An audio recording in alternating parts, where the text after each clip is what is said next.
د پښتو یو داسې اداکار چې د هر چا په زړه کې ځای لرلو، د هر چا ډېر زیات خوښ و او ډېر زیات په غریبۍ کې نن سبا زندګي تېروله، هغه هم وفات شو چې نوم یې افسر خان دی. دا ولې وفات شو؟ یعنې د وفات وجه څه وه؟ دغه تفصیل مو تاسو ته راوړی دی قدرمنو. دا چې په مختلف ډرامو کې اسماعیل شاهد سره، جهانګیر خان، سید رحمان شینو او نورو ډېرو اداکارانو سره کار کړی دی، ډېرو اداکارانو سره د ډرامې جوړې کړي دي. او نن سبا چې کله د سی ډي وخت ختم شو، د فلمونو وخت ختم شو او د سوشل میډیا دور نو، په سوشل میډیا باندې د کوم انکم چې هغه د ډرامو نه بیا بند شوی او د مختلف قسم مزدوریانې هم کولې چې وخت په وخت خلکو د ویډیوګانې هم په سوشل میډیا باندې شیر کړې وي او هغه ملنګ انسان چې یعنی افسر خان هغه وفات شوی دی.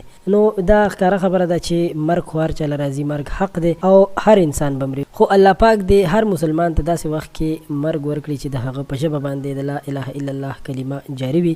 قدرمنو دوستانو، یقینا چې دا دنیا فانی ده او دغسې ځوانان یا دغسې خلک ترېنه هم روان دي. الله پاک دې ده ته مغفرت نصیب کړي. په ډرامو کې کار کولو خو د مغفرت دعا به ورته کوو او الله پاک دې موږ ته هم سمه لار وښیي. قدرمنو دوستانو، د ده باره کې به نور تفصیل هم تاسو ته درکوم. یو جهان مننه.